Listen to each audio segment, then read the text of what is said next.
देख रहे हैं सुदर्शन न्यूज। नमस्कार, सुदर्शन उत्तर प्रदेश देख रहे हैं आप और मैं हूं आपके साथ स्मारिका ठाकरे। मोदी नगर में रक्षा मंत्री राजनाथ सिंह के दौरे के बाद किस तरह से मिजाज बदला है और विधायक प्रत्याशी डॉक्टर मंजू श्रीवाज को लेकर क्या है मोदी नगर की जनता का मूड, इस पर ज्यादा जानकारी के लिए हमारे संवाददाता जितेंद्र कुमार ने लिया और जनता और व्यापारियों से खास बातचीत की। आइए आपको सुनाते हैं।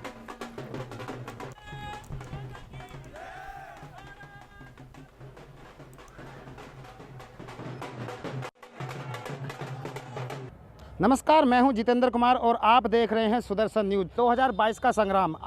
मैं आपको बताना चाहूँगा कि मोदी नगर से हमारी मंजू विधायक जो है वो खड़ी हुई हैं और उनके साथ ही जो विपक्षी के नेता हैं सुदेश शर्मा जी, वो भी उनके सामने उन्हें बेतहासा, मतलब ये मान के चलिए कि टक्कर देने के पूरे मूड में हैं।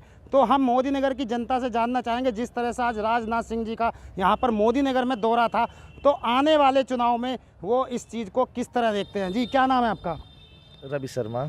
हाँ रवि जी, क्या कहना चाहेंगे जिस तरह से राजनाथ जी ने आज दौरा किया और दौरे के बाद में क्या लग रहा है, समीकरण कैसा रहेगा? समीकरण तो पहले के मुकाबले ज़्यादा ही रहेगा। पहले कुछ सीट आई थी और आपके और भी अच्छी सीट निकालेगी बीजेपी। पश्चिमी उत्तर प्रदेश का जो चुनाव है, ये अपना उत्तर प्रदेश का, तो पश्चिमी उत्तर प्रदेश से ज़्यादा अपेक्षा की जाती हैं और यहाँ का जो चुनाव है, यहाँ से अगर सीट बहुमत के साथ निकल जाती है तो और जगह भी फ़ायदा मिलता है, तो उसके बारे में क्या कहना है आपका? हमारा तो एक ही लक्ष्य है, यहाँ से हम अपने विधायक को चुन के हमें तो बीजेपी में अमित शाह उसको योगी आदित्यनाथ को लेके आना है। जी, आपका क्या नाम है? मेरा नाम राजेश गुप्ता है जी। आप क्या कहना चाहेंगे? मैं तो ये कहना चाहता हूँ, ये जो चुनाव है, ये चुनाव जो है शहर का तो है ही नहीं, ये चुनाव प्रदेश का चुनाव है और प्रदेश में अगर हमें मजबूत करना है तो योगी आदित्यनाथ जो करना है। और हम एक एक सीट यहाँ की नहीं, मैं हर जगह हर विधानसभा की सीट की कहता हूँ कि एक एक सीट चुन के सिर्फ योगी जी के लिए जाएगी यहाँ से, और 403 की 403 सीटें हम लेके निकलेंगे। मैं कह रहा हूँ एक सीट जनता का पूरा साफ कहना है कि जो ये चुनाव है ये मोदी जी को और योगी जी के लिए लड़ा जा रहा है, ना कि ये अपने कोई निचले नेता को देख रहे हैं। और भी लोग हमारे साथ जुड़े हुए हैं, उनसे जानते हैं उनका क्या कहना है। जी, क्या आप क्या कहेंगे इसमें? मेरा ये कहना है कि क्षेत्र की जनता इस मुद्दे पर चल रही है कि कितनी हमको सुरक्षा मिली। 2017 में जब हमारे विरोधियों की सरकार थी, सपा की सरकार थी, तो उस समय प्रदेश की हालत क्या थी और मेरे मोदी नगर की हालत ये थी कि यहाँ पर दिन दहाड़े गोली चलती थी, किडनैप हो जाता था, व्यापारी परेशान था, बहन बेटी सुरक्षित नहीं थी। ठीक उसके विपरीत जब से महाराज जी ने उत्तर प्रदेश के अंदर सत्ता संभाली है, गुंडे बदमाशों का दमन हो गया है, क्षेत्र की जनता बड़ी खुश है। आपका क्या नाम है? प्रिंस नाम है मेरा। हाँ प्रिंस जी, क्या कहना चाहेंगे इस बारे में? देखिए, सबसे ज़्यादा इस टाइम पे जो मुद्दा होता है सुरक्षा का, और दूसरा मुद्दा आता है फिर महिला सुरक्षा, सबसे पहला ही होता है। तो महिलाओं को या जो ट्यूशन वाले बच्चे होते हैं उनका आपत्तिजनक टिप्पणियाँ करते थे, और वो दिन है। और उसके बाद आज का दिन है। यदि पुलिस भी उन्हें पकड़ के ले जाती थी, कुछ समाजवादी के नेता आते थे उन्हें छुड़वा के ले जाते थे, पर आज का दिन है, ना तो वहाँ कोई टिप्पणी करता है, ना किसी महिला की तरफ आँख उठा के देखता है। ये हमें मजबूती दी है हमारी डॉक्टर मंजू श्रीवाज ने, हमारे योगी आदित्यनाथ। मेरा नाम हरिंदर अरोड़ा है। जी, हरिंदर जी, क्या कहना चाहेंगे इस बारे में? जैसे आज दौरा किया राजनाथ सिंह जी ने, तो क्या लग रहा है कि आने वाले दिन में जो चुनाव है तो उसमें कितना बेनिफिट मिलने वाला है? देखो, पहले ही हमारी बहुत अच्छे सीट, हमारी बहुत अच्छी वोटों से जीती थी मैडम, और अब क्या उससे ज़्यादा वोटर जीतेंगी, क्योंकि पिछले विधायक जो थे, जो हमारे पहले विधायक थे, उन्होंने 5 साल कुछ काम नहीं किया। हम कहते हैं 5 साल आप अपना काम गिनवा दो, 5 साल हमारी मैडम का काम गिन लो। लोग कहते हैं विकास नहीं किया, हम उंगली में विकास गिनाते हैं। 7 वोट पे कन्या विद्यालय ले आई मैडम। इनका साफ कहना है कि अगर काम कराना है और मूलभूत सुविधाएं चाहिए तो उसके लिए थोड़ी सी असुविधा तो होगी। और लोग हमारे साथ में हैं। जी, आपका क्या नाम है? मेरा नाम है मनोज यादव। हाँ मनोज जी, आप क्या कहना चाहेंगे?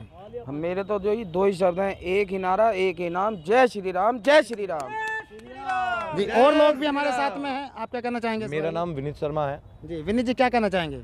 देश को अगर बचाना है ना तो योगी जी को लाना है। आप क्या कहना चाहेंगे इस बारे में?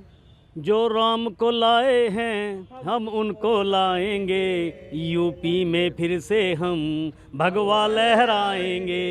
जी, जो दिख रहा है वो आप देख सकते हैं स्क्रीन पे कि लोग योगी जी के इतने दीवाने हैं कि वो गाना भी गा रहे हैं। कुछ लोग और हमारे साथ जुड़े हुए हैं। जी, क्या कहना चाहेंगे आप? क्या नाम है आपका? मेरा नाम जितेंद्र त्यागी। हाँ त्यागी जी, क्या कहना चाहेंगे? मंत्री जी, तो मैं ये कहना चाहूँगा एक तो कानून व्यवस्था योगी जी के राज में बहुत अच्छी हुई है और बाज़ार में चोरी चकारी सब बंद हैं, जो भी जहाँ है सुरक्षित है। विपक्ष टक्कर में नहीं है, भले ही विपक्ष कह रहा हो और कह करें सब अपनी बात, विपक्ष कोई टक्कर में नहीं है। तो ये मोदी नगर की जनता थी, इनका साफ कहना है कि जिस तरह से आज राजनाथ सिंह जी का यहाँ दौरा हुआ है तो आने वाले चुनाव में उसका बेनिफिट अपने लोकल जो उनके प्रत्याशी हैं उनको ज़रूर मिलने जा रहा है। जितेंद्र कुमार, सुदर्शन न्यूज, मोदी नगर।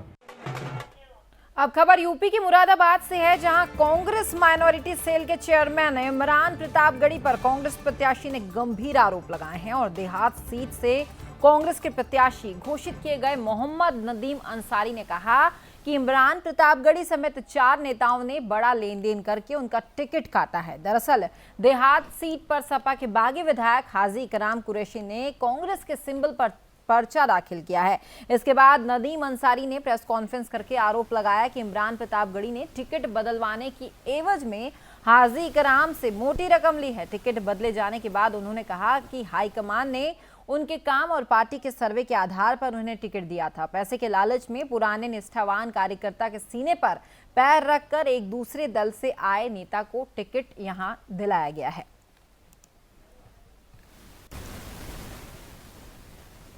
क्योंकि ये खाली मेरा ही टिकट नहीं, काफ़ी जो इन्होंने टिकट कराए हैं इमरान प्रतापगढ़ी साहब ने, तौकीर आलम साहब ने, इनकी सांठगांठ रही है बहुत टिकटों पे और मेरा टिकट जो कटवाने में जो हाथ रहा वो मैंने नहीं करा। भाई कुछ लोग जो सीनियर हैं हमारे यहाँ उन्हें अच्छा नहीं लगा कि भाई कमज़ोर घर के लोग, गरीब घर के लोग और पार्षद हैं ये, इन्हें विधानसभा का टिकट हो गया, वो इस तहत लगे। कुछ लोगों का मिजाज है वो किसी को नए को बढ़ने नहीं देना चाहते। 2-3 दुकानें हैं मुराद में, जो एक दुकान चलाते हैं अजय सरवत सोनी जी, एक दुकान चलाते हैं असलम खुर्शीद जी, एक दुकान चलती है सामूहिक कचहरी। अब खबर गोंडा से है, जहां जैसे जैसे चुनाव की तिथि नजदीक आती जा रही है वैसे वैसे राजनीतिक पार्टियों के कार्यकर्ता और नेता पूरे जोश के साथ चुनावी समर में कूदते हुए भी नजर आ रहे हैं। तो वहीं बीजेपी, सपा, बसपा और कांग्रेस समेत अन्य दलों के नेता भी यहां सक्रिय नजर आए। दरअसल मनकापुर सुरक्षित सीट से बसपा के प्रभारी राजीव उस्मानी के नेतृत्व में प्रत्याशी को जिताने के लिए कार्यकर्ता पूरी ताकत लगाए हुए हैं। उनके साथ ही पूर्व के कैबिनेट मंत्री धर्मवीर अशोक ने कार्यकर्ताओं को जीत का मंत्र भी सिखाया और मीडिया से बातचीत करते हुए उन्होंने कहा कि बसपा को दलित के साथ साथ सर्व समाज का साथ भी प्राप्त है। बहुजन समाज पार्टी के राष्ट्रीय अध्यक्ष, देश के सबसे बड़े सूबे उत्तर प्रदेश की 4 बार मुख्यमंत्री रहीं आदरणीय बहन कुमारी मायावती जी ने मुझे देवी पाटन मंडल, फैजाबाद मंडल और बरेली मंडल में कार्यकर्ताओं को मोटिवेट करने के लिए, पदाधिकारियों को सजग करने के लिए भेजा है और मैं उस काम में लगा हुआ हूँ पूरी ईमानदारी के साथ और उसका असर भी हो रहा है। आज हम यहाँ गोंडा जिले की मनकापुर विधानसभा क्षेत्र में अभी हमने अपने पार्टी के वर्कर्स को कुछ चुनाव कैसे लड़ा जाएगा उसके बारे में। अब खबर प्रयागराज से है, जहां छात्रा से रेप के बाद हुई हत्या का पुलिस ने खुलासा कर दिया और उसके प्रेमी समेत 3 आरोपियों को पुलिस ने गिरफ्तार कर लिया। पुलिस के मुताबिक मृतक छात्र के प्रेमी ने गला दबाकर अपनी ही प्रेमिका की हत्या की थी। प्रेमी आरोपी ने पुलिस को पूछताछ में बताया कि उसे शक था कि मृतक छात्रा दूसरे युवकों से भी बातचीत करती थी। इसी बात को लेकर 22 जनवरी की शाम को मिलने के लिए छात्रा को आरोपी ने सुनसान इलाके में बुलाया, जहां पर उससे बातचीत के दौरान दोनों के बीच कहासुनी हो गई। इस दौरान छात्रा ने पूरे मामले की शिकायत पुलिस से करने की बात कही। आरोपी ने छात्रा की गला दबाकर हत्या करने का प्रयास किया और छात्रा बेहोशी की हालत में थी। उसी दौरान आरोपी ने छात्रा के साथ दुष्कर्म कर दिया। एसएसपी अजय कुमार पांडे के मुताबिक छात्रा के शव को पोस्टमार्टम करवा दिया गया है और आरोपी ने हत्या के साथ ही रेप की बात भी अब कबूल कर ली है। पूरा प्रकरण थाना कर्नलगंज जनपद प्रयागराज का है। इसमें 24 जनवरी को एक तहरीर के आधार पे मुकदमा पंजीकृत किया गया था, जिसमें वादी ने एक अमन सिंह राजपूत नामक लड़के पर आशंका जाहिर करते हुए कहा था कि उसने मेरी बेटी का अपहरण किया है और हत्या की है। इस गंभीर सूचना को तत्काल मुकदमे में कन्वर्ट करते हुए 5 तेज तर्रार टीमों का गठन किया था। इन टीमों ने बहुत ही रिकॉर्ड टाइम में अमन सिंह राजपूत को हिरासत में लिया और इनसे पूछताछ में एक कुएं के बारे में जानकारी प्राप्त हुई। कुएं के पास जाकर के हमारी पुलिस टीम, फायर ब्रिगेड की टीम, एसडीआरएफ की टीमों ने अथक परिश्रम करके 24/25 जनवरी की मध्य रात्रि में ही उस लड़की को बरामद किया। दुर्भाग्यपूर्ण था, उसका शव बरामद हुआ।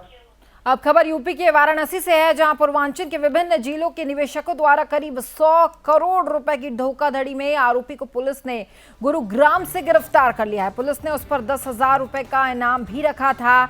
तो वहीं कई सालों से पुलिस इसकी तलाश में लगी हुई थी और आधा दर्जन से अधिक इसके ऊपर धोखाधड़ी के मुकदमे भी दर्ज है। इस मामले में डीसीपी आदित्य लांघे ने बताया कि आरोपी ने अपने साथियों के साथ आसाम इंफ्रा प्रोजेक्ट लिमिटेड के नाम से एक कंपनी बनाई और निवेशकों को धन जो है वो दुगना और सस्ती जमीन दिलवाने का झांसा देकर वो ठगी किया करता था। ये प्रकरण बेसिकली 2020 में स्टार्ट हुआ था। दो कंपनीज अवेसम और कसीटा, इसमें जो डायरेक्टर्स थे, ये कंपनी लोगों को ट्रस्ट दिलवाती थी कि छोटे छोटे कलेक्टिव स्कीम्स के थ्रू लोगों से पैसा इन्वेस्ट करवा के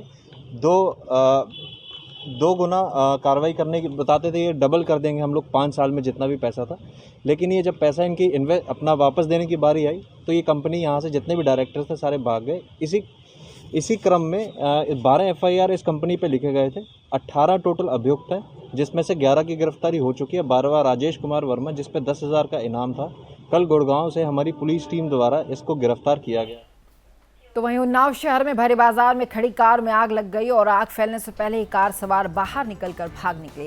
तो वहीं आसपास दुकान होने से लोग दहशत में आ गए और लोग अपनी दुकानें छोड़कर दूर चले गए। मौके पर मौजूद लोगों को गैस टैंक फूटने की आशंका लग रही थी। तो वहीं सूचना पर कुछ देर बाद दमकल की मदद ली गई और आग पर काबू पा लिया गया। दरअसल कार CNG की थी और गैरेज पर कार रिपेयरिंग के लिए आई हुई थी, जिसकी अचानक पाइप लीक हो जाने से आग लग गई और देखते ही देखते वहां आग का गोला भी बनने लगा। लपटों के बीच जल रही कार को काबू करने के लिए दमकल की गाड़ी बुलाई गई। आग की घटना से घंटों सड़कों पर गाड़ियों का लंबा जो जाम था वो भी लग गया।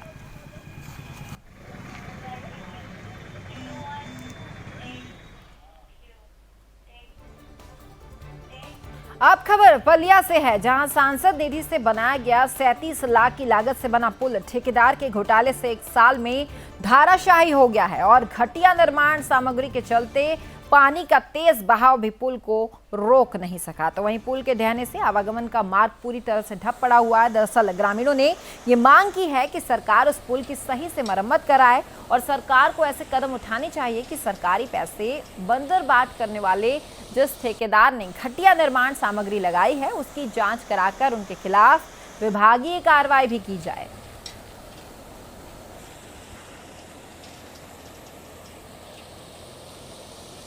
समस्या तो हो ही रही है। हाँ, परेशानी तो ही आने जाने के लिए परेशानी तो हो ही रही है। ये चाहते हैं कि सरकार भी इसको मरम्मत करे, बनाए। परेशानी तो हो ही रही है। मान लो अभी बरसात है, अगर परेशानी हो ही रही है। देखो परेशानी इधर हो ही रही है, यहाँ मट्टी डाली रहे हैं। अच्छा। तो हाँ, यहाँ पुल टूट गया तो वहाँ से। फिलहाल इस बुलेटिन में इतना ही। प्रदेश की सभी खबरों के लिए आप देखते रहिए सुदर्शन उत्तर प्रदेश। नमस्कार।